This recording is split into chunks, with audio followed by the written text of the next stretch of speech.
Je lis avec horreur que 2 petits garçons étaient maltraités et enfermés depuis 3 ans dans une cave insalubre où ils dormaient sur un matelas sans couverture au milieu de leur déjection. Alors, il y a quand même un truc assez étonnant, c'est qu'une signalisation avait été faite par l'école en 2010. Alors, je voudrais savoir que font les services sociaux. Voilà, que font les services sociaux. Alors Isabelle Steyer est avec nous, avocate de l'association La Voix de l'Enfant. Bonjour. Bonjour monsieur. L'association que vous représentez a déposé plainte récemment contre X au pénal il y a quelques jours dans une autre affaire de maltraitance pour éclairer sur ce genre de situation. Dans cette histoire de Seine-Saint-Denis, comment expliquer que rien n'a été véritablement fait malgré des signalements depuis ?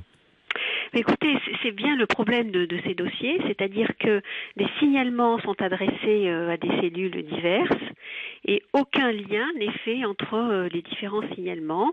Donc ces signalements ne redescendent pas généralement sur le secteur et aucune enquête sérieuse n'a lieu. Et si elle a lieu, eh bien, on va prévenir les parents de l'intervention d'un enquêteur social. En fait, c'est ça. C'est-à-dire que ce que vous mettez en cause, c'est que le fait qu'on prévienne quasiment les parents qui, du coup, ont le temps de se préparer un peu, quoi. Exactement. Donc, c'est bien la problématique de la maltraitance, c'est qu'elle est masquée.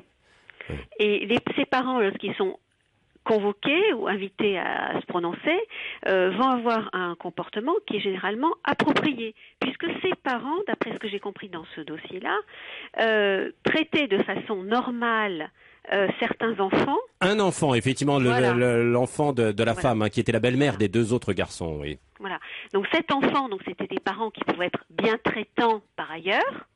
Donc, ils ne présentaient pas de problématiques psychiatriques, c'est pas ça la question. Et à l'égard des enfants qui étaient les parias de la famille, eh bien, ils les traitaient comme des petits esclaves. D'un mot, Isabelle Steyer, est-ce que vous allez lancer une procédure également dans cette affaire ? Alors, dans cette affaire, la Voix de l'Enfant va se réunir pour que le conseil d'administration, effectivement, fasse en sorte que l'association se constitue partie civile. Oui. Mais ce qui est important dans ces dossiers-là, c'est que des signalements aient lieu, soient suivis, et qu'il y ait un réel suivi des différents signalements qui parviennent soit de l'école, soit à l'école, soit au conseil général, soit au sein des PMI de secteur, et qu'il y ait des liens, puisque là, on non pas un enfant, mais 2 enfants. Oui, absolument. C'est particulier. Généralement, c'est l'isolement d'un enfant qui fait qu'on ne le voit pas, il passe au travers les mailles du filet. Là, il y en a 2. Oui, et ils sont passés au travers des mailles du filet, effectivement. Merci Isabelle Steyer, avocate de l'association La Voix de l'Enfant. Nous y reviendrons ce soir entre 18h et 20h avec Nicolas Poincaré.